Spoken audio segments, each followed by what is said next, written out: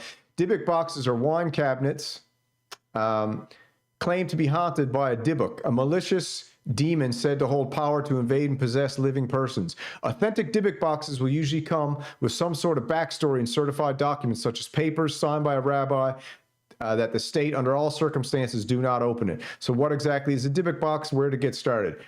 Dybbuk box, Jewish folklore, is a disembodied human spirit that has become because of his former sins, wanders restlessly until it finds a haven in the body of a living person. Belief in such spirits is prevalent, blah, blah, blah, blah, blah. The word Dybbuk is an adaptation of what that says right there. What? Transmigration of souls. Yeah. So, do you want to I'm good. Yeah, so the Dybbuk box, and then we jump over and we're actually looking at this thing, which is called Demon Box. Right. And they just remove the word Dybbuk and put demon there and think they're going to fool cats like us, baby. I see right through it. And seriously, look at their emblem. Put that friggin' thing in my house. What is Look at their logo. What is it? I can't even see it. It's down in the right-hand corner. Ugh. Oh, yeah. Okay. All right. That looks like a Baphomet. Yeah. All right.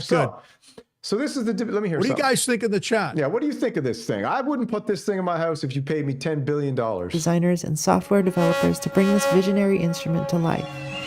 Yeah, and a couple witches too, probably. So let me just go back over. Echo, what would it take for you, if I bought you one of these and gave it to you, would you put it in your house? No.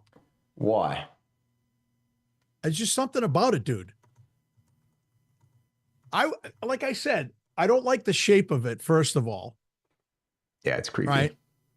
And I know people are going to be like, oh, dude, it's just a triangle. Again, like you said, back in the day, I dabbled in all that crap. Mm-hmm. I have on my very first tattoo I got, if you could see it. Oh, yeah. Right? And the reason why I got that, now I had nothing else. The reason why I got that is because I knew that what I was dabbling in, I needed some type of protection. You need some protection, I'm not trying to get religious. And we ain't talking about Trojan. You know what I'm saying? No. Not that kind. That won't protect you from this. The succubus. The succubus can get past the Trojan, my brother. You know that. Absolutely. All right? We all know that. So that's why this thing kind of freaks me out. I even if they called it a spirit box, it's just really creepy, man. But I've created sounds like that using different delays and stuff, but not to creep anything out. It was like at the beginning of a song or, just to give you kind of like atmosphere. But no, I wouldn't want this thing. That's just me. The demon box is not something we're into here. What? How the guys in the chat, what do you guys think? You think we're crazy for saying what we're saying, or? All right, check this out. While you're looking at the chat, watch this. So do you know who Post Malone is? Yes. So Post Malone touched a Dybbuk box. Oh. And just watch this. Cursed after touching the infamous Dybbuk box. Post believes insane things happened to him after touching it, saying He was cursed following a series of unfortunate events, including his plane's tires blowing out, his Rolls Royce was in a car accident, and his former house being robbed. Post Malone thinks he's cursed after touching all the set. infamous divot There's box. more. Post There's more believes to the it- story. You can go watch the Joe Rogan episode where he talks about it. And he went and touched the divot box. I think there's a place in Vegas you can go in, and there's one there, the divot box that actually was taken from a home of somebody who was like, get this thing out of here. Everybody who had it was like, everybody who touches it or owns it has this crazy bad luck. And those things happen to him after he touches. So you know what? I'm not buying a demon box. Sorry. Nope. Not happening. Nope. You know? And We're good. yeah. Everyone thinks we're paranoid. She might have called it a digibox because she was an AI voice, but it's a Dybbuk. Dybbuk. I don't know how you say it. How do you say it? Dybbuk. Dybbuk. Dybbuk. All right. So 100 demons exit, 100 angels exit. Exist. I can't see. Does it say exist? Yeah, 100 demons exist, 100 angels exist. Yeah, bro, there's a lot going on. I mean, this ain't an esoteric show, but I think everybody... Zach Bagans Museum. Yeah, that's right. He does have it there. That's right. Yeah, go watch Toe Rogan and see if... Toe Rogan? That's what someone called him because his head looks like a toe.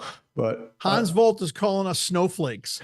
Yeah, I think... Hans Volt, are you into the dark arts, my brother? Because listen, that's okay. It's like that movie... what was that movie with Keanu Reeves where he... fights all the dark... Constantine. No, yeah, Constantine's one, but doesn't he have another one? John Wick? Oh, John Wick's awesome. Yeah, man. John Wick, right? So, you know, when you know, you know. When you see him, you see him. And when they see you, they see you. And it's kind of like, oh, we know what's going on here, don't we? Apollo says next. Yeah, sorry. All right, let's move on. We got this little box here, which was cool. I didn't have this in your list, Echo, but I thought it was cool as I was looking. It's called the 1010 Music. You remember those two little boxes they brought out? The little yellow lemon drop? Yeah. So they got a new one out here now called the Nano Box Tangerine. And we are here at KnobCon 2024 with Steve Jocelyn from 1010 Music. Steve, what is going on lately? What exciting new things do we have to see here? So the first thing we have to talk about and show you today is the new NanoBox battery case. Look at this thing. It's really small. It has a small, about a 2,000 milliamp hour battery in it. You can power the NanoBox for roughly 4 hours. It takes less than an hour to charge. It fits right inside there perfectly. And you'll notice too that like on the back, you've got USB-C, so that will not only power the device, it'll also charge the device, the case, while you're in the box itself. Sorry. You have access to all of your ports, and we added USB MIDI pass-through on the USB-C, so you can power and you can perform with it at the same time. And when you're done and you're ready to leave, it just magnets together. Dude, some friggin' racket going on there, isn't it? Yeah, it's NobCon. Wow, man, oh man. It sounds Dude, like a friggin' carnival event. That's nothing, bro. Like if you go to NAMM, NAMM is insane. Really? When is NAMM?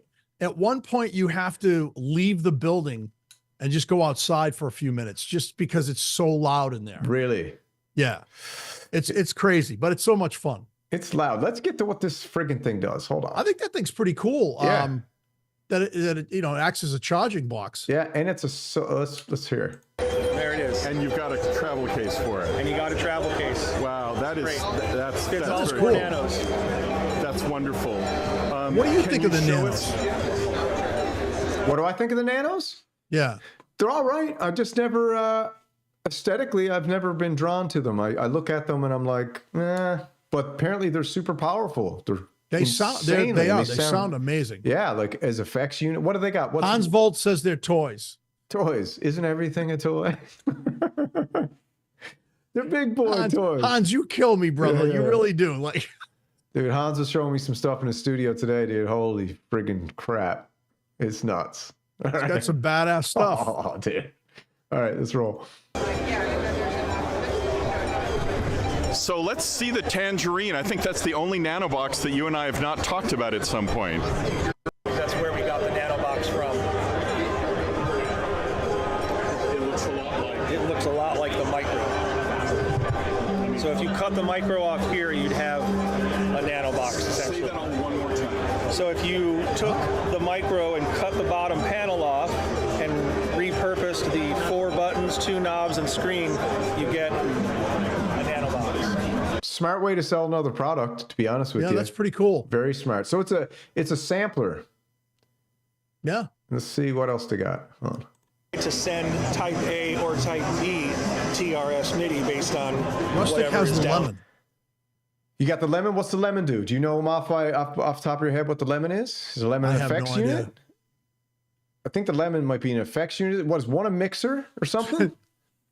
Han Volt says, Echo, I don't see you playing with a tiny orange synth. Yeah, dude. You know what? Shall I say I'm over it? I'll be honest with you. I had my stint with tiny synths. I bought one of these. Yeah. Hold on. Oh God, I'm dropping shit. I'll show you in a minute. Give me a sec. Take your time, man. No rush. Oh, okay. Is that an effects unit? Yeah, it's the Korg. It's little Korg delay, reverb, but it's also a synth. Really? Oh yeah, no, Yeah. it's a synth. Cool. Is it got good effects on it? Yeah, it sounds great, man. I've run stuff through it. You should run the Wasp and the Cat through it. Yeah, I gotta arrange stuff because I don't know if you heard that, but everything just fell. I did hear that. Let me put this back. Hang on. Go ahead. Continue. Carry on. Yeah, no, we're just talking about that basically, and then I was going to jump on over to this other topic here real quick, which was the debacle with the Behringer Model 15 having an issue with its sample and hold hardware. And you know, man, I'm a Behringer bro, you're a Behringer bro, but we don't like when this kind of stuff happens. It's kind of sad when a synthesizer like the Model 15, cloned after the Model 10 and the grandmother, comes out and it's got an issue with the circuitry, and you gotta send it back or DIY it yourself. So here's a little look at what happens. Sample and hold circuitry does not work. It doesn't capture the signal correctly. So what Behringer put out is they said, we'll go and fix it up and send it back to us, or we'll send you the fix yourself and you can kind of AKA teenage engineering it kind of thing, right? Which is, yeah, I was kind of turned off by that. When they said that, I was like, don't say that, you know? Yeah, but did you see what you have to do? What do you mean? No, I didn't look into it. I was like, whatever. So I mean, I would probably do it because I like doing stuff like this, but you basically you basically take it apart and you have to resolder, I believe, the diode that's on there. And if you're not good at soldering, man, you're going to screw that whole thing up. So you got to be Hayes Anderson then. Yeah, basically. Definitely. Yeah. So that's not a good idea. They even suggested that, to be honest with you. They should have like only suggested that to people who emailed them and said, hey, if you can send me something to fix it, but to suggest that to the public and then have the public take it open, break their warranty. Right. Ugh. Who are the two, the two British dudes? They're big, heavy set dudes. They're friggin' hilarious. Oh yeah, the Behringer Bros. They're like they're English Behringer. All they do is make Behringer videos nonstop. Every day they put out a Behringer update. There's just an update on yesterday's update and the day before's up. I love it. Yep. It's awesome. They're cool. They did a video on it. And what they say? That's how I found out. I don't know if you can find it. On the Model 15? Yeah, they talked about it. Yeah, maybe I can find it here. Give me a sec. What's their name? Is it Behringer Synth Show or their something? names. I think it's Behringer Synth Show is what it's called. A real algorithm surfer there. Behringer Synth Show. I like what they're doing. They're just really sticking in the Behringer lane. Hold on. They're friggin' hilarious, dude. See if I can find it. I'm looking for it too. All I got is I can't remember what it's called. Behringer. They also came up with an idea of making a new Behringer synth effects unit that looks like the Crave and make it green. And call it the Electron. I'd love to have a effects unit for my synthesizers. I would love it. Absolutely love it. And I think it's one cool thing. Not a lot of, I mean, there's guitar pedals and stuff, but is there any company that specifically said we're going to make an effects unit for a synthesizer? Dreadbox did. They did the, what was it called? The Dreadbox. What was it called? Does anyone know the pink one? The black and pink one looked like Bret Hart's wrestling outfit. I got him right here. You got him? Hold on. I think what's the name of the site? I'll just look it up. Take the fear out of gear. Take the fear out of gear. All right, let me look it up, see what the boys are saying about it. It says Behringer's latest new synths of June 2024, but the one you want to look at is latest Behringer news 10 September 2024. September 10, latest Behringer news? Yeah, it has a picture of there's like a greenish blue. Yeah. That's it. All right, let's get through. Let's see what these guys. I already got T-Mobile, so I don't need it. Let's get it. Got it muted. So, all right, here we go. Tubers and groovers. So let's give a shout out to the boys. We got a little piece. We got some Americana. These guys are awesome. We got some Americana right here, and then we got some boys with the. They're British, New Zealand, Australia. Where are they from? I think they're from the UK. They're Brits. Yeah, they're Brits. All right, let's check it out. Cool shirts. We got Red Dwarf Mining Corporation, and then we've got this guy's cool shirt.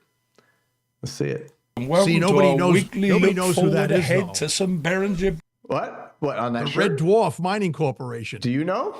Yeah, I used to watch that show. Oh, I thought you were gonna say you worked there. No, it was a British TV show. It was hilarious. All right, I gotta check that out. All right, let's check this. Beautifulness. Check we. I just want to get to the Behringer Model 15 news. Oh, no. Happy RD9 day, brother. Happy RD9 day. Happy RD9 day. Yes, we are doing. Let's do this. Yeah. But it's like in I think it's in blue. There it is. And it's like a whole load of effects you can patch in, patch out. Whoa. Did they invent this? They're asking Behringer to build this. Oh, the boys did it. That's exactly what I want. I like the color, too. The color. Oh, yeah, the color is amazing. This is cool. The idea, so Behringer, could you make us one of those? That'd be awesome. Could you? I mean, just set up shop, manufacture them just for me and Chumley, and for those little note, I still haven't got me 369 KT yet. Is that the correct 369 KT? I think it's just a 369. The Goosette 9. It's the Neve copy. Yeah. So we're now on the 20th, are we? Oh no, it's RD9 day. Whatever RD9 day is that day. This doesn't affect all the Model 15s, but there's some Model 15s. There's an issue affecting the sample and hold circuit. And we've got some advice. And Behringer have come up with a mod you can do yourself, or you can send it to them and they'll sort it out for you. And what's the mod, sorry? It's adding a diode, just a standard diode, over 2 of the circuit points. And apparently that gets rid of the problem. Right. And what is the problem? It's the sample and hold circuit function. There's a I don't know the exact problem, but they said if you want to sort it out, right, this is what you can do. Hey, I'll give you a guy. So our big boy Red Dwarf on the left. If you notice, his eyes are looking down at the paper, right? Yeah. I should send him a pair of samurai shades. Then he can keep eye contact with the camera while also catching a sneak at the paper. Or you can send it to us. We should send them Behringer Bros stuff. Let's send them a couple Behringer Bros t-shirts and a couple pairs of shades or something. Let's see. So they're talking about the circuitry. They said it's not all of them, just some of them. Yeah. Yeah. It must have been a batch. Must have been a batch. Bad batch. What he says, I think his name's Chumley, the Red Dwarf dude. What he says is, don't bother trying doing the diode thing yourself. Just have Behringer fix it. Yeah. Let's sort it out for you. And mine and Simon's advice to you is send it back to them. Why? Because the minute you take that thing apart and put that diode in, your warranty is null and void. Think about that, even though they're telling you. Hold on. Who do we got here? Oh, hold on. Hold the phone. Hold the presses. Wait a minute. We got echo. Let me get this sorted out here. Hold on. We got to switch screens. Hold on. Let me jump over to here. All right. Let me see what we got. Echo, you got full screen at the minute, my brother, but it looks like someone just showed up here. Hold on. Let me see if I can get this sorted out. I've never had 3 people on the screen. I've never used friggin' Zoom. Dude, what the? Oh, hold on. Hold the horses, baby. Hold on. Oh, Mike, you got to see this. All right, hold on. Let me get this fixed. Hold on. Is that supposed to be Pee Wee Herman? Who is that? This it's is Slappy. My name is Slappy. We got Slappy. I'm slapping. We got Slappy here. I'm slapping. What do you want to talk about? Where are you coming from? What do you want to talk about? Where are you coming from? I'm coming from New Zealand. It's none of your fucking business. Hey, this is... Listen, who invited Slappy. you on this show, Slappy? You want to talk about synthesizers? Yeah. Well, let's talk. Well, what the frig do you know about synthesizers? I know a ton about synthesizers. Yeah, what do you know about the Rev 2? What do you think? I'm made of wood? Yeah, and if you are, you better be careful because I need a pair of end cheeks for my Hydra. I could make a pair of end cheeks out of you, Slappy. I gotta tell you something. The Moog Muse is giving me a Woody. Wow. It's giving me a Woody. I gotta be honest. What do you like? I got a bigger Woody than ECHOKRAFT. What do you got going on with the Moog Muse? You think you're gonna pick it up or not? I'm gonna get it. I'm gonna get the Moog Muse. What's got you excited? I can't even, man. I love Lisa Belladonna. Oh, you liked her? She is pretty hot. You liked your Moog Muse video? She's a hottie. She did all the presets. I can't. She played every preset. Oh, well, listen. You got some green eyes. I didn't expect Woody to... What's your name, Woody? Is that the name of this thing? What are you laughing at, ECHOKRAFT? I'm laughing at you, brother. It's like... Jesus. How can you even see me with those sunglasses? We're gonna have to get... You can't even see anything. Slappy, you need a pair of sunglasses. Your eyes are bugging, bruh. I got rose-colored glasses. You got green eyes, man. You look like you might have a demon box in that house. I'm crazy. Did you see the demon box demo? I killed the synthpunk.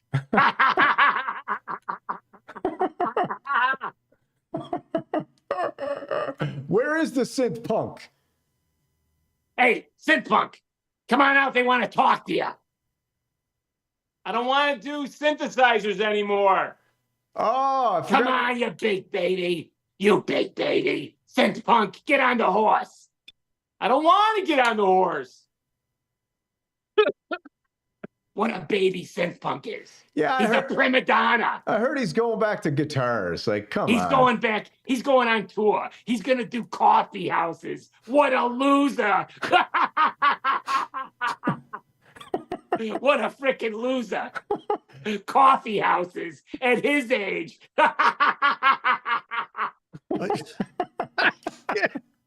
I think we lost control of the show, Slappy. Well, are people watching this show? I thought it's just you and us. How did you even get on this stream is what I'm wondering. I have no idea. I don't know about technology. I'm a dummy.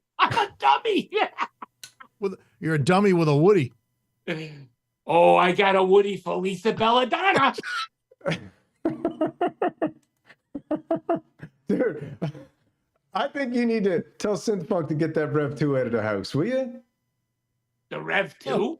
Yeah. I can't even get that thing out of there. I tried to burn it. And then he put me in a little box and taped it up. A demon box. Oh. Oh my God. I gotta tell you. Everybody. I like your arm. Look at this little arm. I want to say hi to my mom. She was a maple tree. My dad was an oak, of course. Oh, I'm crying. Hey, what's going on? Hey, what's up, Hey, there he is. What is going on? I'm wondering, man, what you're up to, dude. I shot it out in the dark, and here you are. If you ever if you ever deal with that dummy again, just ignore him. He's crazy. Well, it's a little hard to. He's got a strong personality. I'm really hot right now. Does his mouth move? I'm so hot. I got a Woody for the Moog Muse. Get out of here. Get out of here. What a psycho.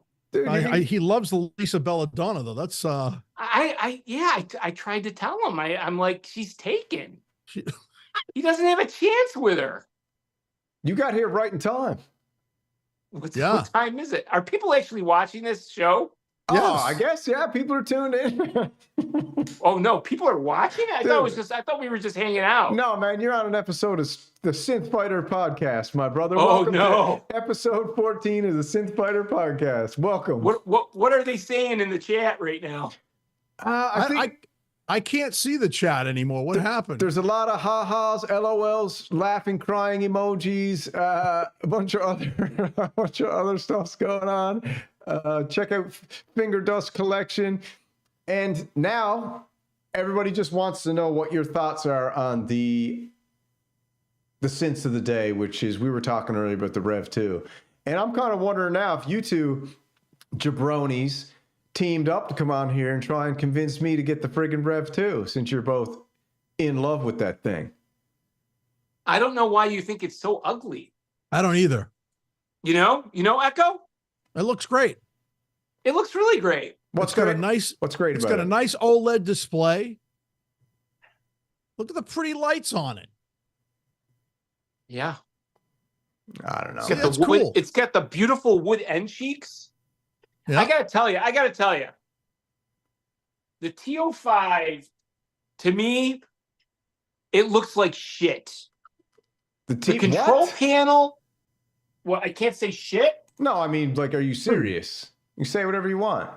Okay, dude. All right, I got a big problem with the Take 5 and the TO5. Those are for like newbies, people just getting into synthesizers. You think so? I don't think so. I personally don't like the Take 5. But I think the Take 5 can take a shit. Dude, the Take 5 is one of the most gorgeous synthesizers ever made. The TEO5, I think, is a really nice synthesizer. I think it sounds great.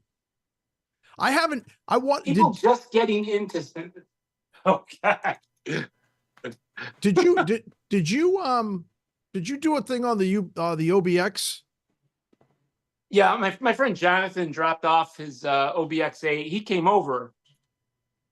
He didn't want to be in the video because he's camera shy, but ask me questions about the OBX8 and I'll tell you the truth. No, because I want to see the video. I was curious. It's on my channel. Okay, you can watch it. What do you think of it? A lot of the people thought the sounds that I was getting out of it were really cool, and they were. It doesn't have a wide range of what. I mean, Echo, you have the Rev 2. Yep. You understand what the Rev 2 can do. Yeah. It's crazy. It's like it gives you all the bread and butter sounds. It gives you the strings, all the pads, the horns, the brass, the percussive stuff, you know, the 80s sounding stuff. It gives you all that, but it also gives you the crazy sequences, the powerful arpeggiator. Yeah, the arpeggiator on the Rev 2 is awesome. Yeah, so the arpeggiator on the OBX8 is a total nightmare. Really? Oh yeah, it's a total nightmare. It's so, because here's the thing. When Sequential teamed up with Oberheim to do the OBX8, because pretty much Sequential was a part of that. Yeah. You know, Dave Smith was there. You know, Dave Smith was still had his input. And we have to understand that Oberheim is not like other companies. No, not at all. Oberheim is being, you know, it's like a subsidiary. You know, it's being run all the legwork is done by someone else. Right. You know, so it's basically the way I look at it is, and then tell me if I'm wrong about this. Sequential basically is running Oberheim. If you want to call it sequential / Focusrite. Oh, that's right. That's right. Focusrite. You know, that they merged, right? Yeah. Focusrite, don't they have Adams Audio now too? Yeah. They're like an umbrella company now too, like in music. And Oberheim is not what you think it is. You know, it's not like it used to be, in other words. It's yeah. Oh yeah. You know, Oberheim didn't have a long shelf life. They really didn't. Yeah, that's true. You know, Moog had a longer shelf life. I got news for you.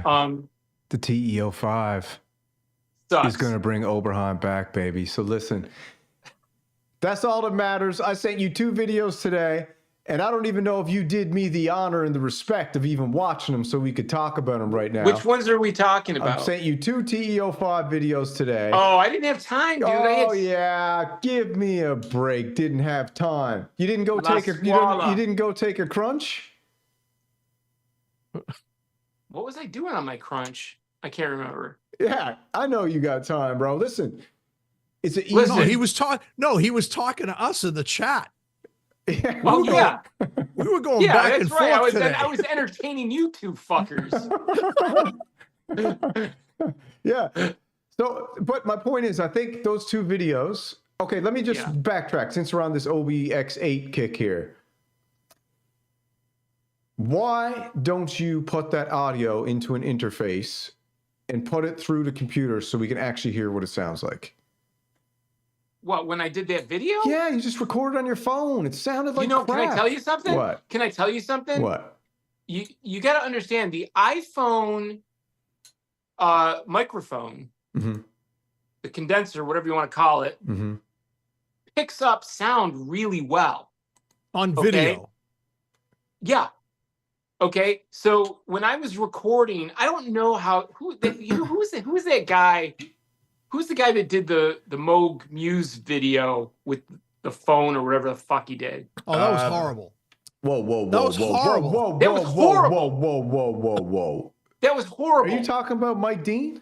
Yeah, Mike Dean, whatever. Listen, man, Mike Dean's my boy. Take it easy. But I will tell you. I'm not saying anything against Mike Dean. I'm saying that how they did it. Okay? Yeah, the audio is crap. Right. Well, I don't even know if he did it with an iPhone. He used a friggin' Samsung. Right. There was a lot of weed smoking in that room that day. Anyways, let me explain. So when I listen to my live stream after through my phone, the Oberheim translated really nice through it. You think so? Yeah. I don't know, funny dude. that you say it because I was like, wow, those are. Here's the thing. Okay, well, in that case, it just didn't sound that good to me. When you record, whatever, even if you're using better microphones, when you're recording what you are hearing in the room, okay, it's going to sound a lot more powerful than when it's in the DAW. You're getting the room on top of everything, okay? So I just wanted to make a quick video. I just didn't want to mess around with audio and stuff and all that. I made a quick video, but it really translated well. It showed off the OBX8, but you know, I mean, it's like a lot of the cost on the OBX8. The reason why it's $5,000, okay, is because of the nostalgia factor. And that's the same reason. That's what I say. That is the same reason why the Mini Moog is $5,000. It's the nostalgia factor on top of what it actually is as a synthesizer. But can I just say something? Wouldn't you say that the Mini Moog blows the OBX out of the water? The Mini Moog is very big. It's very big sounding. Well, what do you say? It blows what out of the water? The OBX. Okay. In terms of tone, and I even said to Synth Samurai in a text, I said, you know, my Korg Poly 61 from 1983 with DCOs and analog filters. Those sounded great, man. Sounds better than the Oberheim OBX8. Sounds better than most synths made right now. They did. They sounded amazing. Okay? Because different components. Okay? Now, I get into this. I won't even argue with Hayes Anderson anymore about this because he refuses to budge on this. But I have been around synthesizers since I was like 17. Okay? Moog Prodigy, ARP Odyssey, Poly 61, you know, Ensoniq Mirage. Those were my beginning stages. You know, yeah. I had an original ARP Odyssey. I had a Moog Prodigy. My ears are accustomed to that sound. Right. And to me, it just sounds big. And even like the Prophet build 8 quality. Huh? What about the build? The build quality of the Mini Moog is phenomenal. They nailed it. When you see a Musonics Mini Moog for 25 grand, I laugh at it. Yep. I'm like, what do you think that Musonics is going to do? It's going to sound better than this? See right here? Is it going to sound better than my Mini Moog? Dude, it's time to get rid of that freaking thing. To be honest with you, get rid of that. Get rid of that and get the friggin' Moog Muse already. I will never get rid of the Mini Moog. Never. Listen, I'm not siding with him because he has a Rev 2, okay? Yeah. I know what you guys are up to. But I've played a Mini Moog. I know what they sound like. You know what they're capable of. I know what they're capable of, and they're amazing. I wouldn't put that kind of money out for it, but they are amazing. It's like an atomic bomb on Nagasaki. Would you buy a Poly D and compare it, please, if I pay half for the Poly D? I had a Poly D and I sent it back to Sweetwater. No, I know, but that's because you have a bias. But would you buy the Poly D and put it next to your Mini Moog? And I'll give you $250 to do this, and then you send it back and give me $250 back. Because my memory serves me well. My memory of it serves me well. And I think you might have said this to me before. The Poly D didn't have the newts or something. Is that what you said? What? The gonads, the newts, the cojones. Yeah, the cojones. Didn't have the cojones. Cogliones in Italian. Cogliones. Yeah, right. So. You know, the thing is like, you have that argument, get rid of it. It's $5,000 for one note. But, I mean, the thing is just beautiful. I told you, when you had it on the kitchen table that day and I saw it, I was like, oh, that's thick. That's a thick boy. We call that a thick boy. THICC boy. It's drop dead gorgeous, and it's got a sound like nothing else. Like, nothing can compare to that. Mm-hmm. You know? No, it's true. I mean, it's got that Sinead O'Connor vibe. So my friend Jonathan, who came over. 7 hours and 16 days since I played the Mini Moog. I should sell it and get the Muse. Listen though, so my friend Jonathan, who brought the OBX8 over, before he left, he goes, "I got to sit down with the Mini Moog." Yeah. He sat down with it. I should have videotaped it, but he didn't want to be videotaped. He sat down with it and he's like, I can't effing believe this. He goes, I can't believe how good this thing sounds. He was blown away. Samurai, have you ever played one? No, dude, are you kidding me? I've never played one of those things. Listen. No, I'm just saying because, you know, it is, number one, it's a piece of history, number one. Mm-hmm. Number two, like I said, I poo-pooed Moog for a while, okay? But number two, I wouldn't put the money out for that synthesizer. But if somebody said to me, hey, I'm going to sell you this synthesizer for $2,000, I'd probably buy it. Only because it's mono, it's not a poly, obviously, but it's big. All right, I'll test you. I'll test you real quick. I'll come over to your house tomorrow with a Mini Moog and a Juno X. And within 30 seconds, you have to pick one, and I'm leaving with the other one. What are you going to do?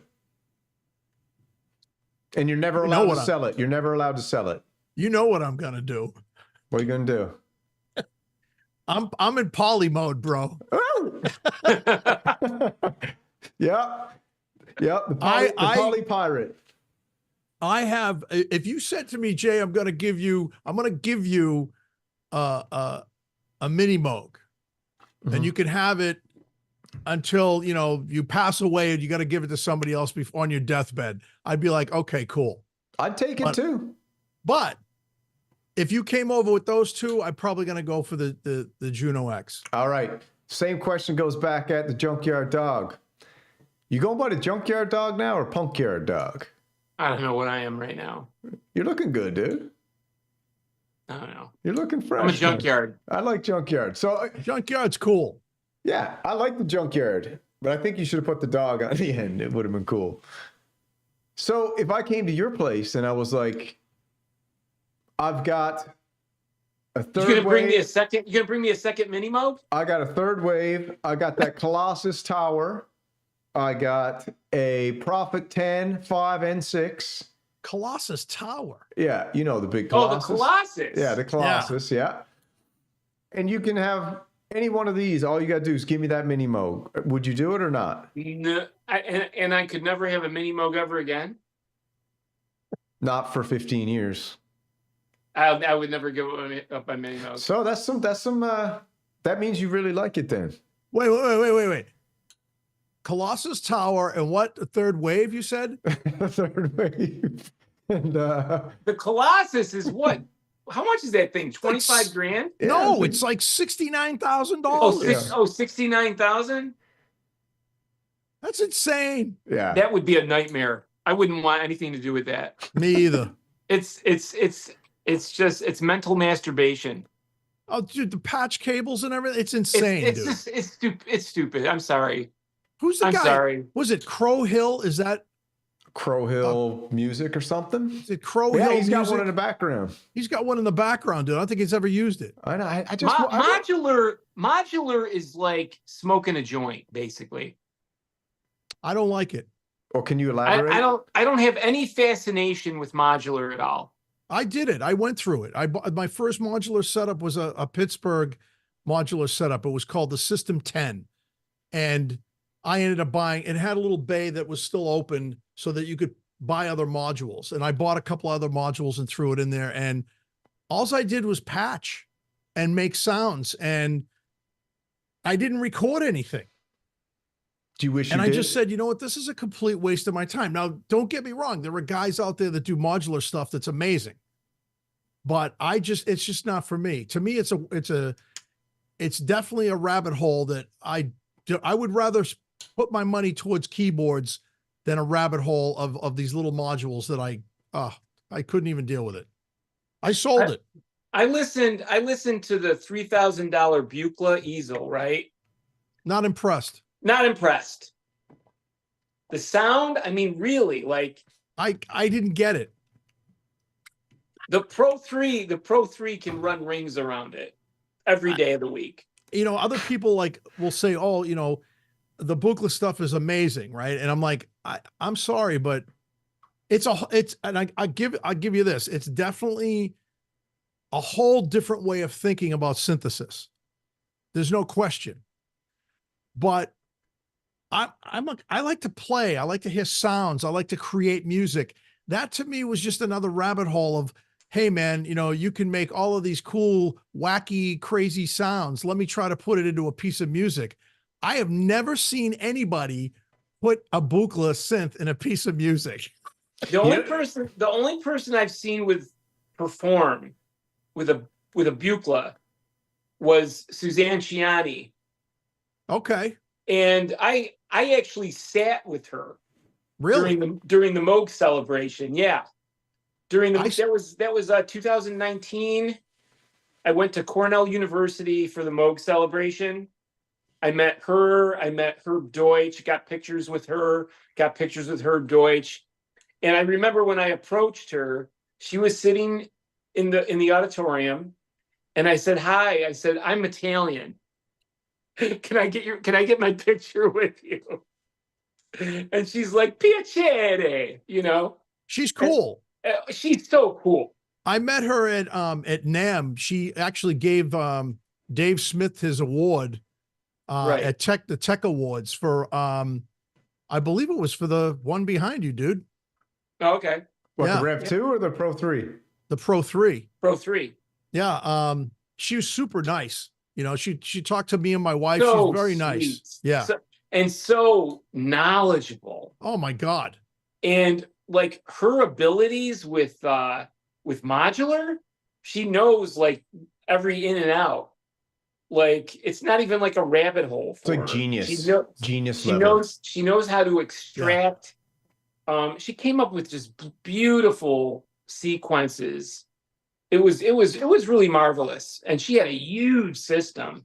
I saw her on a Today. It was a Today show, morning show, and she had a little modular setup. And this was years ago, and they were like looking at, because she's patching all these little cables in and coming up with this melody, and she had a piano in front of her too, and she was just playing. It's when she was, I think was she signed to Windham Hill? I'm trying to think of the name of the Private Music for a long time. Private Music. Yeah. Her, and I used to buy all those albums in the 80s. Me too. Patrick O'Hearn. Oh yeah. Patrick O'Hearn. Remember him? The bass player for Missing Persons. Yep. I bought his albums. I bought Shadowfax. Shadowfax was great, man. Yeah. Shadowfax was a great band. Yeah, I listened to all that stuff. Yeah, that was and meeting her and sitting down with her and just hanging out with her, it was like crazy. That's cool. Yeah. Surreal. And then hanging out with Herb Deutsch and I gave Herb Deutsch my children's book. Oh, really? Yeah, because my children's book, I'll show you. Better not have friggin' what's his name in it, Woody or whatever his name is, Slappy. So Slappy. So my children's book that's cool. is based on, it's like my autobiography growing up, right? And so there's a scene in I don't know if you can see it, but yeah, we can see it. We can see it. So you see that picture? You see, I'm gonna point. So there's the Mini Moog. Yeah. Do you see it? Yeah. Yeah. So when I went to get my first guitar, there was a Mini Moog at the music store. Okay. And it was a guitar shop. So it was very odd for the Mini Moog to be there, right? Yep. Now, I was like 14. Okay. So when I turned 17, the Mini Moog was still there. Really? Yeah. And it was up on a shelf. How right? much? How much? How much? I was going to get to that. Okay, yeah. So I asked Art Nicotera, I said, Art, how much is that Mini Moog? He goes, $800. Shut up. $800. That's because it was just sitting there. He couldn't sell it. Well, because it was probably it was like 1982. Yeah, so that's when a lot of the stuff was turning. People hated. They were starting to hate on analog. Yeah, 1982. That's funny, man. I have a similar story. I was with my dad. I was in a mall. There was a Wurlitzer keyboard store in the mall. You know, the big Hammond organs and Wurlitzer organs and stuff. And in the back, there was like a little other music store. So there was guitars and basses and a little drum set. And then they had a rack of cymbals, but way in the back, they had a Mini Moog set up. And they had these two, I think they were called custom speakers, the padded ones, the ones that had like the black padding around them. Yep. And there was a sign that says, please ask salesman for assistance. So my old man was strict Italian guy. He was like, don't touch it. Right. Mm-hmm. No price tag on it.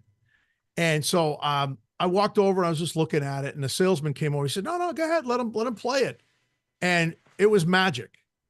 Sure. I hit the key. He turned the filter and it went, wah. And I looked at my dad and I go, I want this.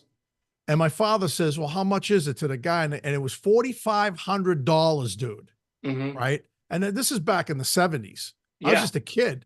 Right. And my old man looks at me and he goes, okay, come on, let's go. And we just left. And the whole time though, that was it for me, dude. I was hooked. I listened to Emerson, Lake and Palmer. Oh and yeah, Yes ELP, yeah. You know what I mean? Like I listened to anything that had that sound. Pink Floyd. Brain Salad Surgery. Oh my God, dude. It's one of my favorites. Tarkus. You know, and that was it. I was hooked, but I couldn't afford them. You know, that's why now it's like I have this plethora of instruments that I love it. You know, I met Carl Palmer. John Wenton, and Jeff Downs. Oh, is that Asia? Yeah, when they came to Utica, because I was on concert board, I met them. Oh, that's cool. Yeah. I got a really interesting, I know Synth Samurai's like, oh, wow, they're taking over my show. I know, right? But I got a really cool story. I'll make it quick. So my dad don't make it quick, man. I'm having a good time. My dad used to work this is what you do when there's two elders in the room, all right? You sit back, you're a young buck, you listen to the two cats go, man. I dig it. Well, my dad used to work down at the Boston. There he is. Yeah, all right. My dad used to work down the Boston Garden, and he was a stagehand there. He was a head rigger. He's the guy that used to hang the speakers and stuff. Yeah. And so when I got older, he took me on. He says, "Hey, you want to come down and work with me?" And I said, "Sure." So the first concert I ever worked was Emerson, Lake and Palmer. Yeah. And Carl Palmer had these big stainless steel drums, and they were heavy as dude. Like, I'm not lying. They were like this thick stainless steel. And that was his thing. And it took like 2 roadies just to put the floor toms on the stage. Sure. Right. That doesn't surprise me. Oh, crazy setup. And well, anyway, this is so mind blowing, dude. When I tell people this story and they don't believe me, but it's the truth. So during the show, and I was blown away because I loved Emerson, Lake and Palmer. I was like, cool. I get to listen to them. I get to set them up and everything. So my old man, he says, come on, we got to go underneath the stage because Keith Emerson rises up on a riser. He has a big grand piano. He's got a bottle of wine and a candelabra on the piano. Mm-hmm. And so we go underneath the stage, and my father says, now when the piano starts to go up, I want you to ease the cable up so it doesn't get caught on anything, because his piano was all wired. So, and I got the chance to see the big Moog, dude. That was impressive. The big modular system. And it used to smoke. Smoke used to come out of it. But anyway. Sure. Yeah. So it's going up he's getting ready to go up on the riser, and this roadie is standing there. He's got like a denim vest on and a leather jacket. And I don't remember what the vest said on the back. And he turned. Now, do you remember the movie Peggy Sue? Yeah. Okay. Nick Cage. Nicolas Cage. No. I love Nick Cage, by the way. No. What's his name? Gary Busey. I freaking love Nicolas Cage, man. Gary We all Busey. do. Every time I go to pick a movie and Nicolas Cage in, my wife's like, no. I'm like, but you don't know what it's about. She's like, I'm not watching Nicolas Cage's in it. Nick Cage is awesome. Put the bunny in the box. Yeah. So it's Gary Busey, right? Who did Peggy Sue? He did Buddy Holly story. Oh, I saw the Buddy Holly story. That's great. Yeah, so that's when that had just come out. Okay. But what I found out later on is Gary Busey when in his part-time, he used to go and roadie for bands. He loved music.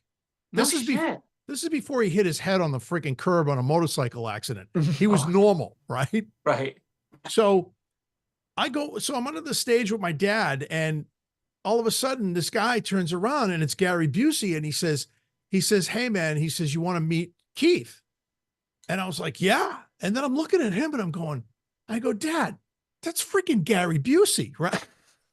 My father's going, who? Right? He doesn't know shit, right? Right. So I sit there we're walking underneath the stage, and we're going over to him, and Keith Emerson's getting on the piano. The cue's ready to go. And the piano's getting ready to rise. Yeah. And I get to meet him. He's a super nice gentleman. Got his bottle of wine with him. And I'm more interested in Gary Busey. Right. Isn't that funny? So the piano starts to rise, and I got the cable, and my father and I are feeding it up. And after, it levels off, and then he comes in with, I forget the name of the piece.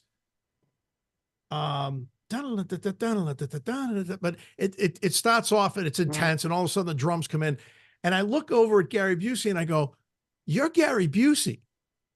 And he starts, big smile on his face. He goes, "Yeah, man." He goes, "I didn't think anybody would recognize me." He goes, I do roadie and stuff when I'm not making movies or doing other things. And I'm like, "What?" He likes being in that environment. Yeah. And so when we walk out, and he's got it from there, he says, "I got it from here. When it comes back down, I'll pull the cable out." He goes, "You guys are all set. Thanks for helping." And we walk out. My father goes, "Who the fuck is Gary Busey?" But I was blown away. I couldn't wait to tell my friends when I got, home. Right. And they were like, "So how was Emerson, Lake and Palmer?" I said, "Oh, they were awesome." But I got the chance to meet Gary Busey. Who the hell is Gary Busey?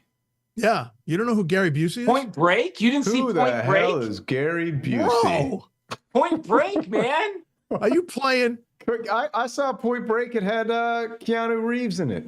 And Gary Busey. Gary Busey. Gary Busey was in that? Yeah. What's he look like? You're young, dude. You're young. What's he look like? No, that wasn't Gary Busey. That was Patrick Swayze and Keanu Reeves. And Gary Busey.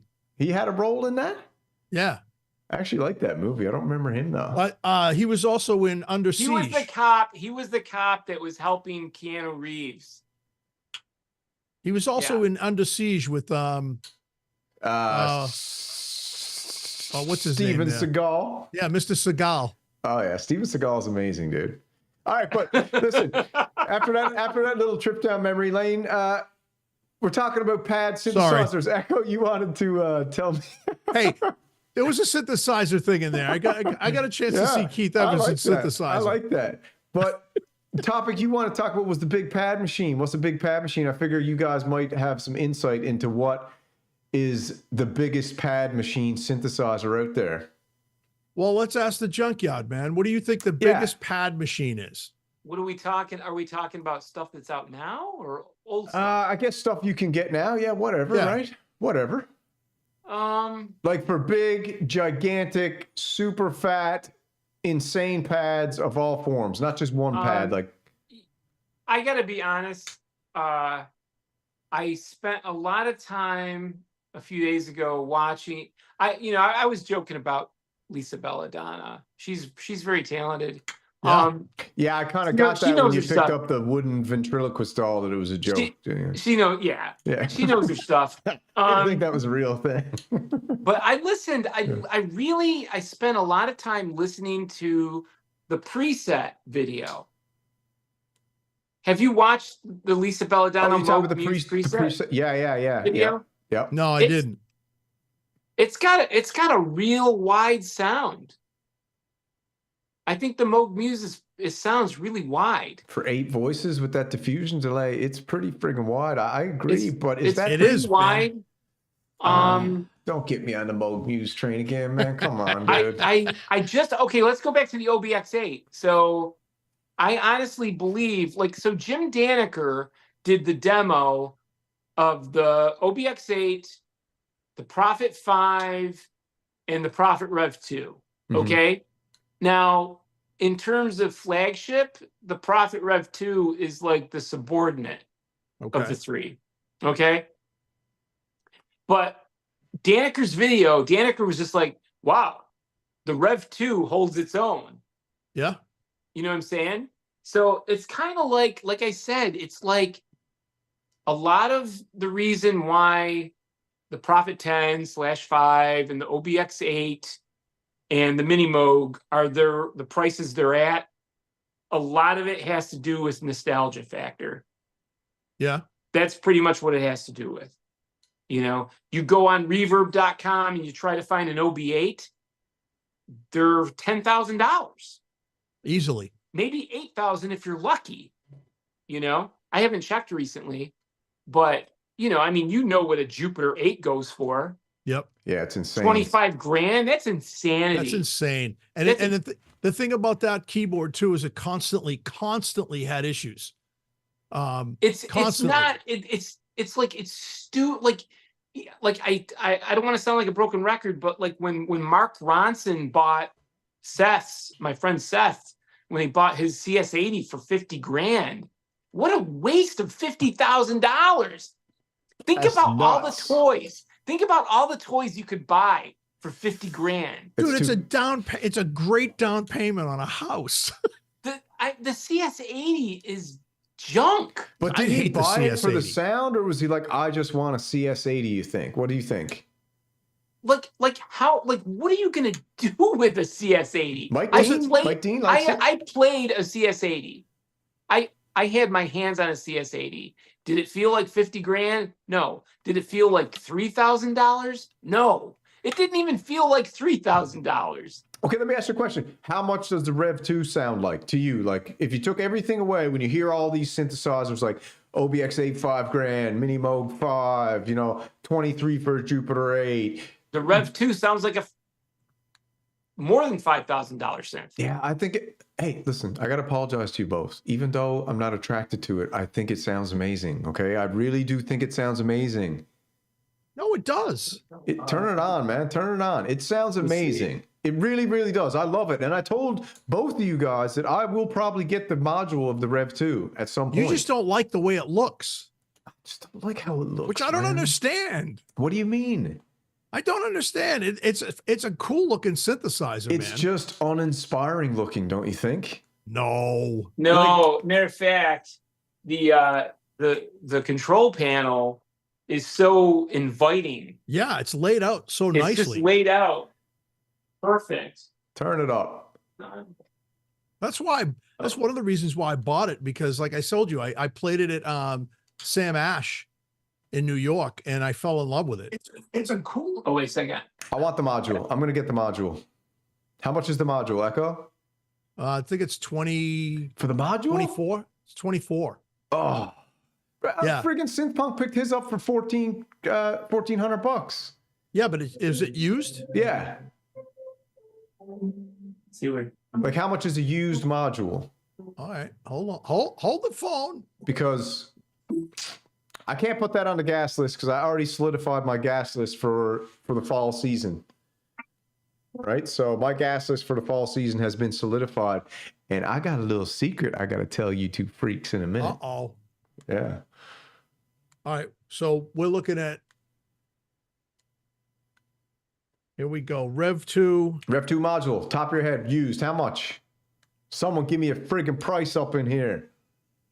Let me go get my iPad. Grab your iPad. We got to go lo-fi. I gotta say, Junkyard baby, that studio you got looks nice, man. I gotta say, you got the house set up pretty nice, man. All right. So a used sequential Prophet Rev 2 16 voice is going for $24.91. That's the keyboard? The keyboard. $24.91. Used, go low to high. Price low to high. Let's see. 24? I can't be at that. I'm sorry. I can't pay $2,400 for a Rev 2 when I can get a Moog for another $1,000.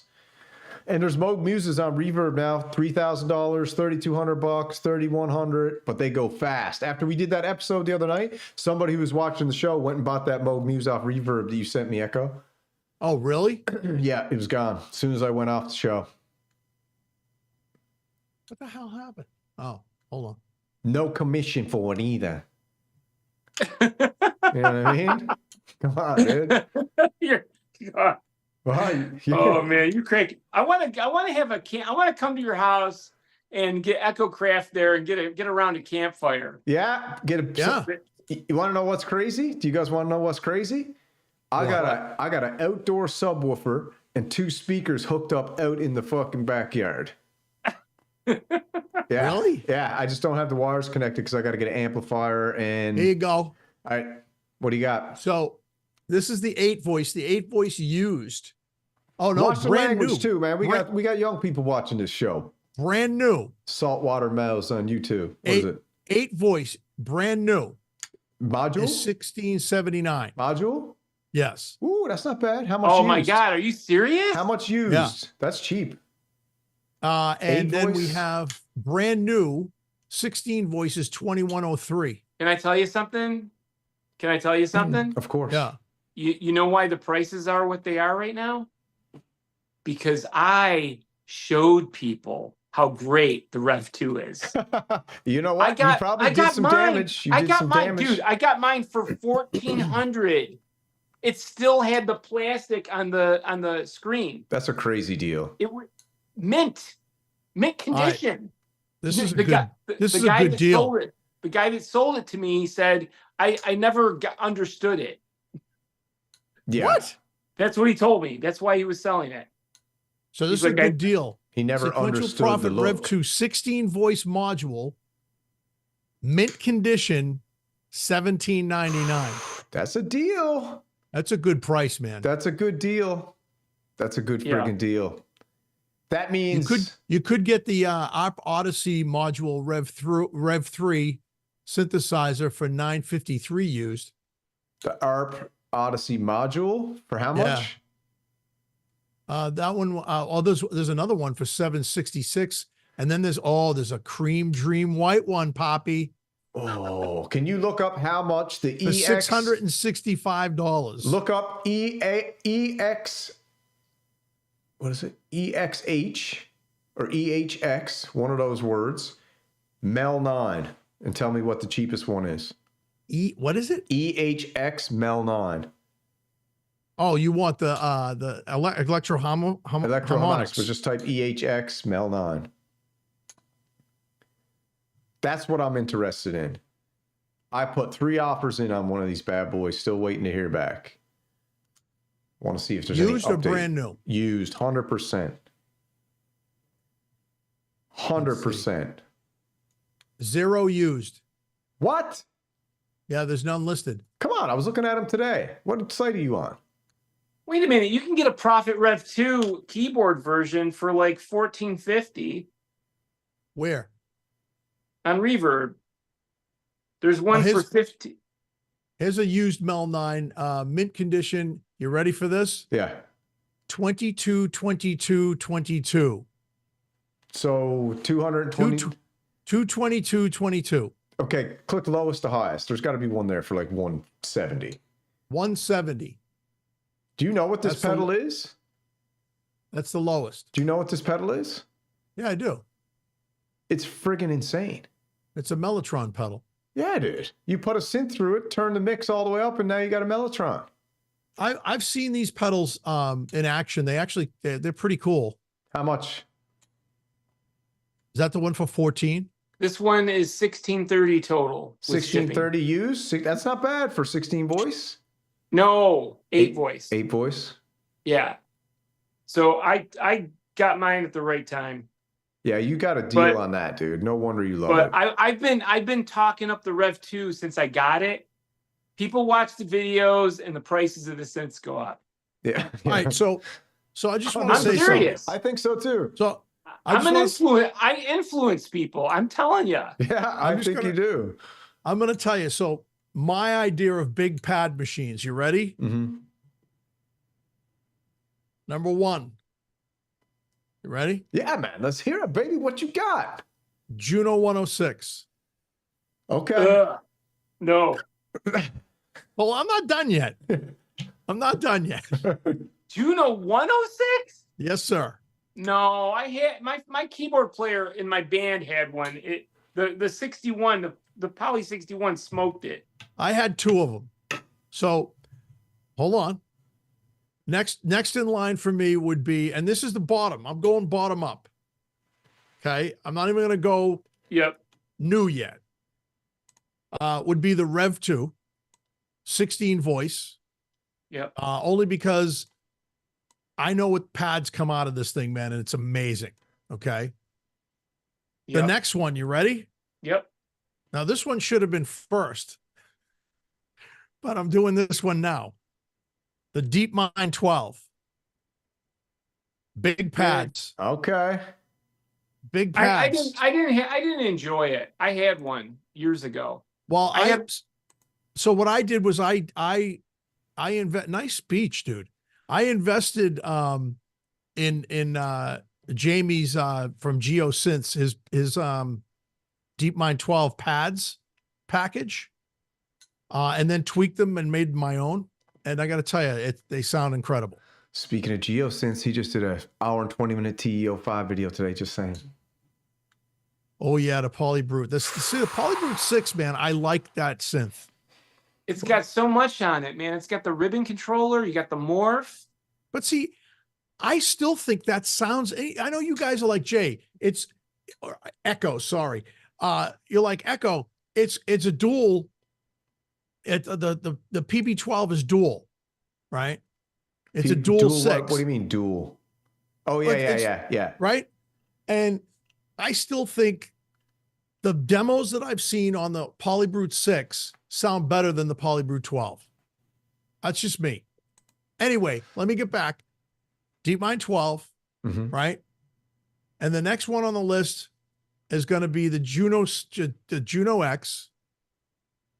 Big pads, extremely beautiful pads. Juno X. But the king of the crop. You ready? What do you got, baby? The Moog Muse. Yeah, it's pretty good. We got to be honest. Oh, you're doing Moog Muse too? Big pads, dude. It's got killer pads, man. It makes sense for me to get the Moog Muse in May. Moog Muse in May. May 2nd, my Moog birthday. Muse in May. May 2nd, my birthday. Is that when you're getting it too? So you both getting the Moog Muse or not? That's not at $3,500. I'm gonna give it a shot. If it comes by May, I'll tell you what, by May or June, if I find one that's around 2,500, I'll buy it. If you both buy one and you both like it, I'll buy one. You're gonna have to if we like it. I know. Because you think it's sexy. Hey, even you guys have to admit it's a pretty synth, man. It's aesthetically friggin' gorgeous. They kind of ripped off Roland though. Yeah, they ripped off the Jupiter X a little bit and the CS80. Yeah. It's like the CS80 and Jupiter X had a baby. They also kind of ripped off their own Moog Rogue. Oh, the sliders? Oh yeah, okay. Yeah, the Moog Rogue. Well, with the faders and stuff. Whoa, wait a minute. What did you just say? They ripped off the Moog Rogue? Yeah, it ripped off its own synthesizer, the Moog Rogue, the company's old Moog Rogue. Yo. You know the grandmother was based on the Moog Rogue. That's right, it was, yeah. The Rev 2 is the biggest ripoff I've ever seen in my whole entire life. If you want to talk about ripping off looks and everything, you can't just knock Moog for using some of their own synthesizers. I'm not saying that. I'm not knocking them though. I'm just saying. Usually rip off means right here. Oh yeah, the cat sliders. They're cool. Yeah, I got it right here. They got them right on the Moog Rogue. Yeah, they did. They definitely took that. You know, it's funny. I think with the Muse, they took bits and pieces from a lot of stuff. You know what I mean? They got all the pretty. They got the blue, the red, the yellow. Yeah, it's nice. It's nice, man. It's nice. Because the Rogue had on the little sliders had like little blue dots on them. But you know, this is the thing that Synth Samurai, when he looks at the Rev 2, when he looks at the Rev 2 and says it's ugly, it's really not much different than the Moog. Yeah, the Moog is all black. The only difference between the Moog and the Sequential is like that little red and yellow and that baby blue. Yeah, it's called style, bro. This is what I told you earlier. This is what I told you earlier. The Rev 2 is a goth girl. No style. I'm not saying it's a bad thing. It's just not my thing. Don't be knocking goth girls, bro. I just said it's just not my thing, all right? The Moog Muse got style, dude. Samurai, if somebody gave you a Rev 2, you'd say no? Bro, I'd take it, man. I'm a synth mercenary. I'll take whatever I can get. Let's hear it. I mean, you know, when you look at synthesizers of old, everything was black except for Korg stuff. Yeah, I know. But guess what? I mean, times have changed, my man. Well, not much. I mean, well, I'll tell you what. As far as beauty factor, the third wave groove synthesis is breathtaking. Don't you think? Listen to this. Let's Just listen to this. Let's hear it. Listen. I can't hear anything. You got to turn the volume up on your monitors. Nothing. Can't hear it? No. No, but can you hear it? No. Oh. I'm gonna record that tomorrow and put it on YouTube. Dude, just turn your monitors on.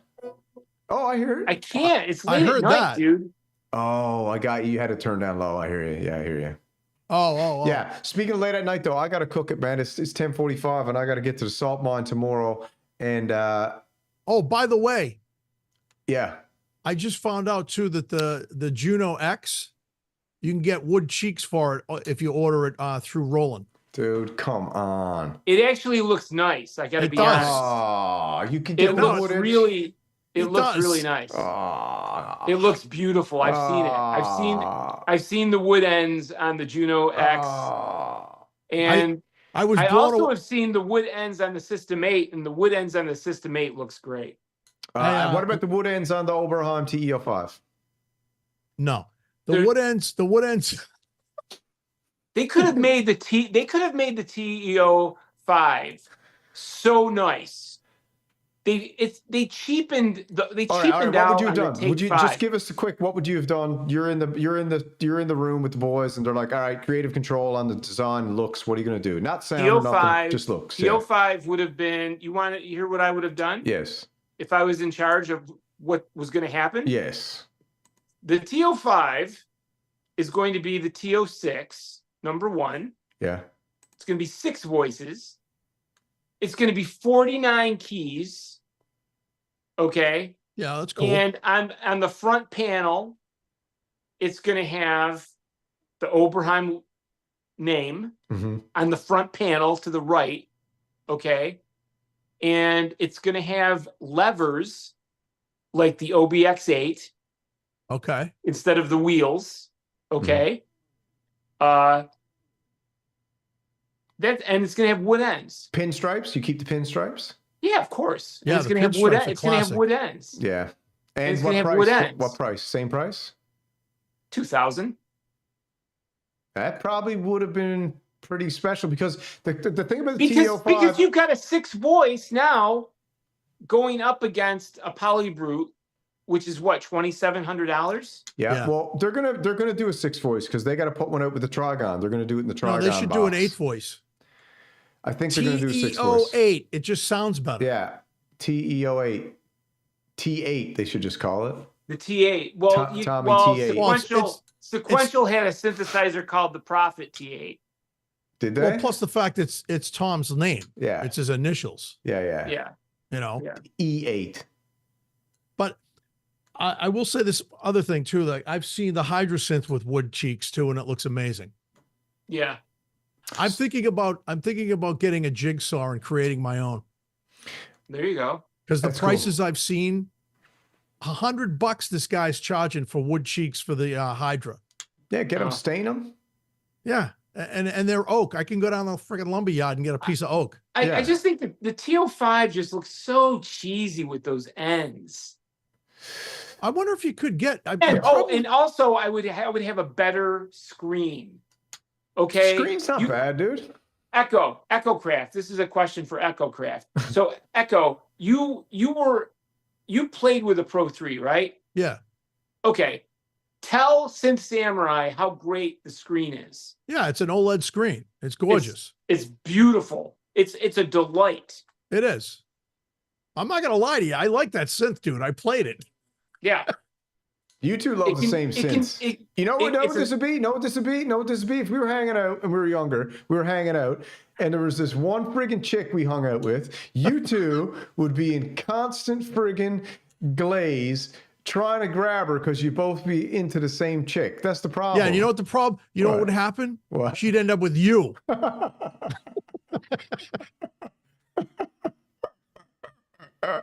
And we'd be like, fuck you. And then the band is broke up. Yeah, exactly. Yeah. But okay. So before we go, I just wanted to update Synthpunk on some news. Synthpunk, I might be keeping the MPC. That's okay. You should call it. I can give you Justin Carey's phone number. and you can call him. He can give you some tips. I got all the tips. I figured it all out tonight. Oh, you did? Figured the whole thing out. Got the new firmware All update. I'm going to say is that Justin absolutely loves it. He loves MPC? He loves it. He's got the keyboard version, the 37 key one. I said might. Listen. I said might keep it. I say this when I don't like things really, and this is in all honesty. I would rather take a hot bath and slip my wrist than hang out with that thing. Okay. I agree with you too, because even though Justin was showing me some really nice sounds on it, like it sounded good, right? Mm-hmm. But that's not my cup of tea. I just can't wrap my head around it. Yeah, but this is what I was telling Echo earlier. I couldn't wrap my head around it either, dude. You know how many times we talked about it, but then I changed to the firmware upgrade, and it's so intuitive and easy and basic. It's actually weird. It weirded me out. I was like, oh, this is weird. They actually made this usable now. One other thing I got to tell you both before we shut this down.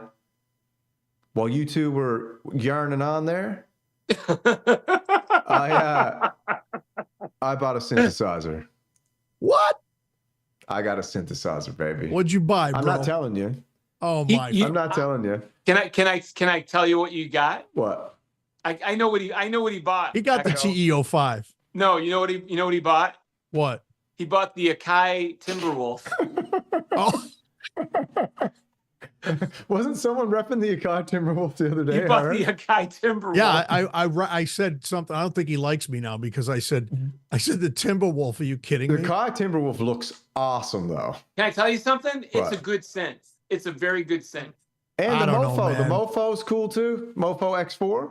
Wait, hold What? on. What'd you buy? I can't tell you, but I did buy something. I You can't pulled tell the.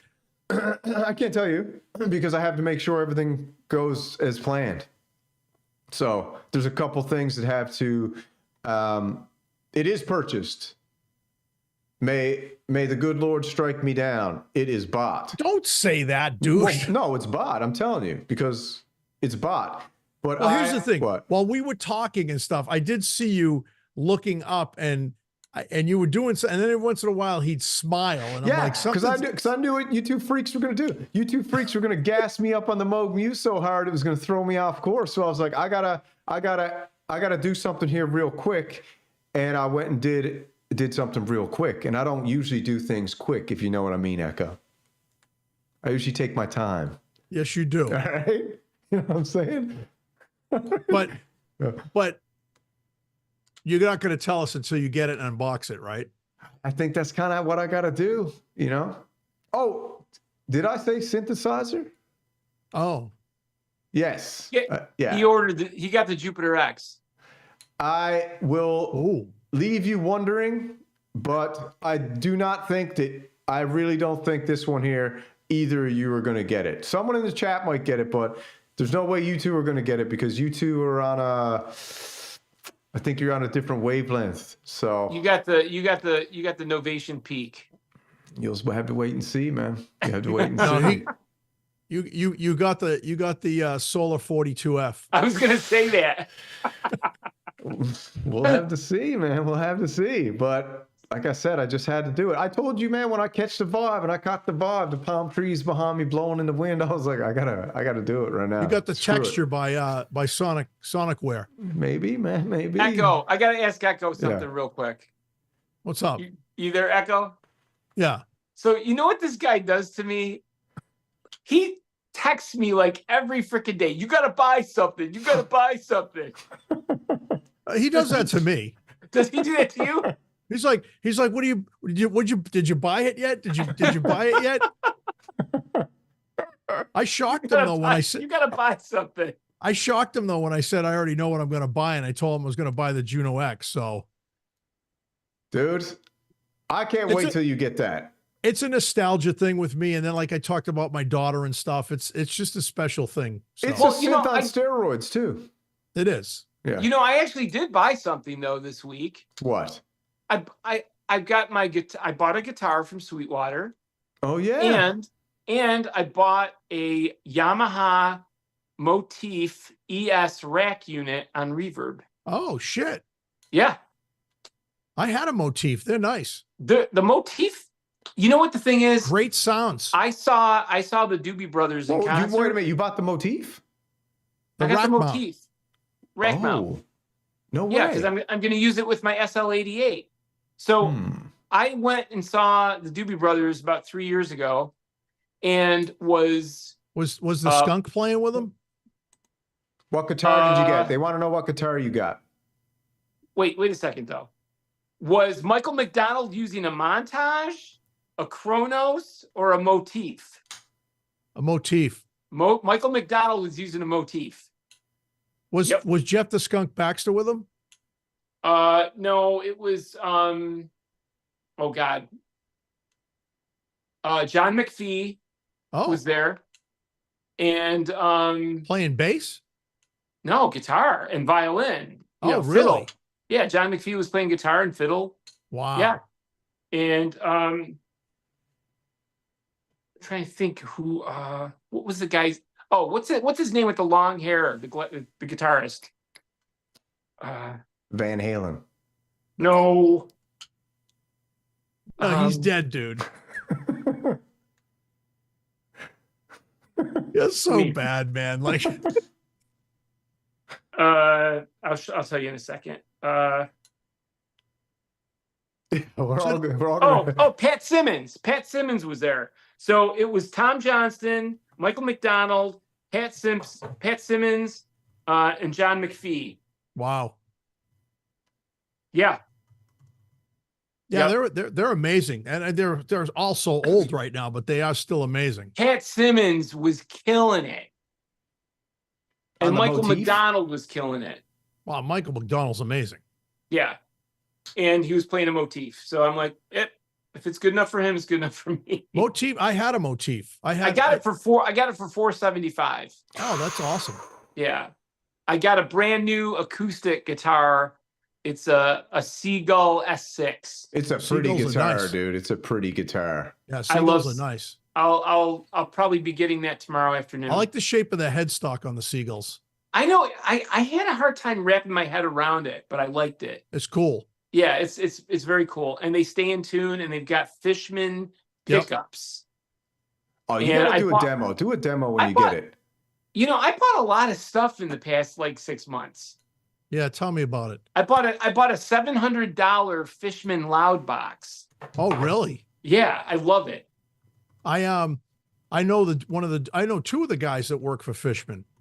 Oh, really? Yeah. I love Fishman products. They make great stuff. Great stuff. And they stand behind their stuff. Yep. Samurai, you look like you're catching a tan over there, bro. Dude. The sun is heating up. Look at the Moogie. Look at the mini boob. You got the mini boob. Baby, that's beautiful. Dude. What wood is that? Is that the cherry or the other one? It's the Appalachian cherry, baby. Yeah, that's a cherry. Appalachian cherry. Appalachian cherry. Deadly, bro. I got a bag of Appalachian cherries down in the fridge. Yeah, it's Appalachian Lisa Belladonna. Oh, hello. Hello, mate. Hello, mate. Hello, mate. But yeah, man, we got to cut it off, man. I got to get to work, but absolute pleasure tonight. Yeah. Junkyard, what do we call you now, man? What do you want to be called? You got to give us the handle, baby. Hey, what are you guys talking about? What are you guys talking about? I leave for 10 minutes. I leave for 10 minutes. Listen, Slap Happy. Yeah. You're freaking me out with those bug eyes, bro. What do you want? You need to put some glasses on. I'm going to start calling you ECHOKRAFT. Echo crap?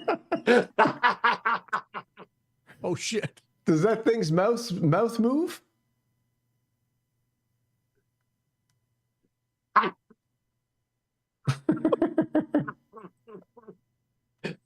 We just lost your sound. Listen, you're not fooling me one bit. Not one bit. Listen, Slappy, tell friggin' Junkyard to get rid of that mini Moog, will you please? No, he ain't getting rid of the mini Moog. He's not ever getting rid of it. All right, we got to call it quits, Slappy. Listen, what do we call you? Junkyard? Is that what you're going by now? Synthpunk? Big John Stud. How about that? I don't like when you call me that. Big John Stud. I like it. Big John Stud, baby. Yeah. Big John That's Stud. weird. Why? You don't know who That's Big weird, John bro. Stud is, man? He's a wrestler. Is he? Yeah, Big John Stud. How many people and you know who you are? You're the big boss man. Who, me? Yeah, you're the big boss man, dude. How many people are actually watching this show? I have no idea. I haven't checked. 62 people? The chat disappeared. Chat's still rolling big time. We got, I'll read them out. We got, thank you, Smarty 1970, Wildfield Presents, Uncle Jerry's World, Harmonic Sonics, Air, Kieran Moore, DJ Wojtek, Eternian, Morning Loops by Falambula. We got, who else we got in here? We got Beaker Breaker. Beaker Breaker. I know who Beaker Breaker is, actually. That's hilarious. We got Synth or Swim. We got all the legends in here tonight. Air. Synth Seeker. Is Hans still in there? Hans Volt left. All right, so he's back in color, in action. Synthpunk. Synthpunk is here. ECHOKRAFT is here. Thank you both for a wonderful experience tonight and a pleasant surprise getting you to pop in. Glad we caught you. Covered a lot of news. Behringer Model 15. You got the squiggly Do not pop. buy this. We got the squiggly pop. Just sign it and send it to Echo. Squiggly pop. Yeah. What's that called? I don't even remember what it's called. What is that called? It's weird, man. Yeah. Lemon meringue pie. Yeah. I'm sending this to you next week. Send it to Echo first. It's got like it's got like a baby poop color too. And it makes bird poop sounds. It's pretty interesting. It's all Japanese though. It's all Japanese. I can't believe this thing was like $570. What? Yeah, dude. Yeah. I can't believe it. Crazy. Yeah. Dude, it's like the biggest ripoff. Is it wood or plastic? It's like shitty wood. That's whacked.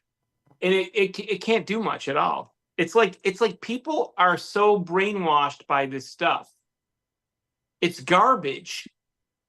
It's total garbage. Dude, you know you could have got, well, you didn't buy it though, but you know what you could have got for $500? What? Mini Freak, Hydrosynth Desktop, Wave Stage, Rich Cabasa sent this to me. Rich Cabasa bought it. He bought that? He bought it, sent it to me, and he also sent me lighter fluid. To what? To what? Light it on fire? To light it on fire. Oh my God. Oh yeah. Rich is a madman. Rich is a madman. The Polish Prince. The Polish Prince. That's crazy, dude. Yeah. That's a waste of money. Oh, Chazatron just got here and we're just leaving. Sorry, my baby. Sorry. You gotta go. It's I don't know if you're in Australia, but take it easy, man, and put another shrimp on the barbie. All right, we'll catch up. Upside down land. You guys stay there for a second. We'll talk in the green room. Hold on. In the green room. All right. All right, hold up. Hold tight for a sec. I gotta switch this over. All right, man. Thank you, everybody, for popping in. You know, that's the show. It's the Synth Fighter. Me and ECHOKRAFT. Synthpunk popped in tonight. Everything is good, and we'll go out with some music and just hold it tight for a second. All right. Hold on tight. You didn't do your famous line. Whip it good. Slow.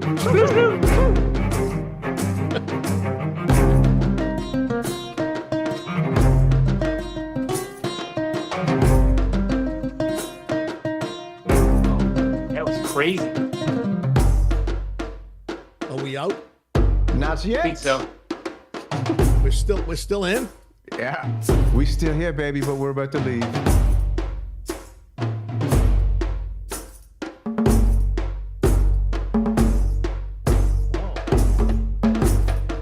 I'm finding cables that shouldn't be here. That was fun.